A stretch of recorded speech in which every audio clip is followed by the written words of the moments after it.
Take a look at this new true crime series, Somebody Knows Something.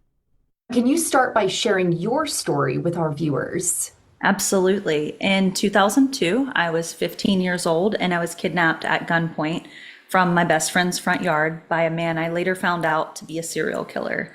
He took me to his apartment where I was for 18 hours until I escaped.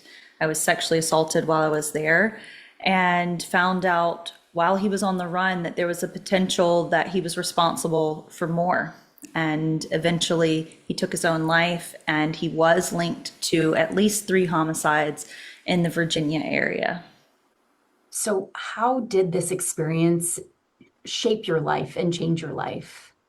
Well, I think the thing that most people wouldn't expect is that it didn't shape my life in the way we generally hear about. And even that shaped my life. So I formed relationships through law enforcement through my experience and went to work in law enforcement. I actually began working at the same law enforcement agency that investigated my case the next summer in an administrative capacity, and did that for many years until I became a sworn law enforcement officer and eventually an investigator for sexual assault and child abuse cases and a victim's advocate.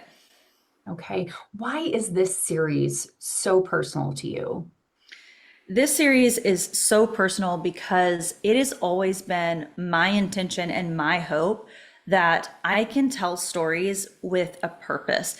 My story has been repurposed, it's been shared so many times, and I have understood through that process that when someone else is sharing your story, it can be very tricky. It's led myself and a group of other survivors to come up with some ethicality standards, so to speak. And one of those big standards in producing ethical content is to do so both with the participation of the people whose stories are being told and with a very strong call to action, which this show definitely has. It has a very strong call to action, an ability to impact change.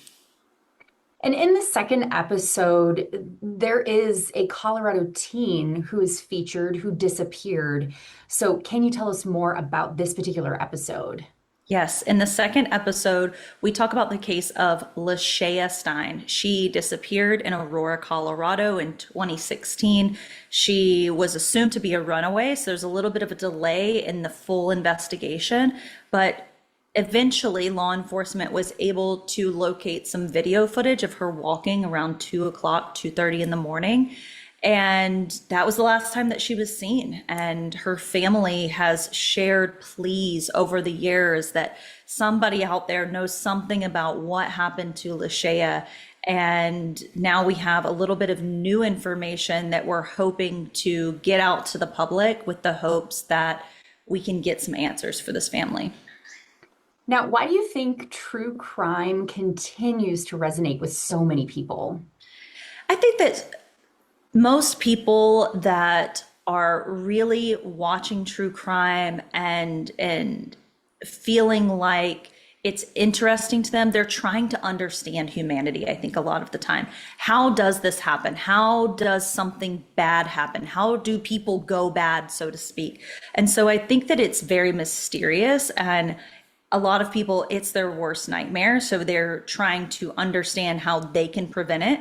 I think that a lot of people who have either worked in true crime or experienced violent crime don't tend to consume a lot of it. And so I think that's why it's even especially more important to tell these stories in a way that empowers the people that are listening, that's not just for entertainment, that's for a purpose. What role would you say that the public and online communities can play in helping to solve cold cases or missing persons cases? The public has a very, very strong role in every single one of these cases, and that's to really help these families get answers. While you might be watching this, you might be in the Colorado area, near Aurora, and you might think, maybe I know something, maybe it's not important. But I encourage everyone to just report that, even if you don't think it's important.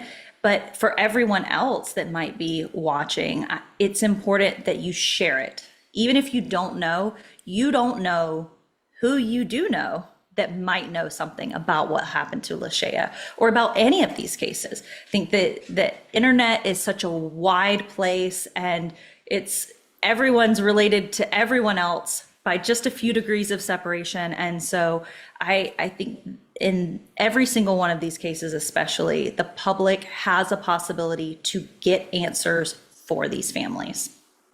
Really wonderful to talk with you. Can't wait to check out this brand new series. Thank you so much for your time. Yes, of course. It's wonderful to chat with you too. Somebody Knows Something airs weekly on Monday nights on Freeform, with next day streaming on Hulu.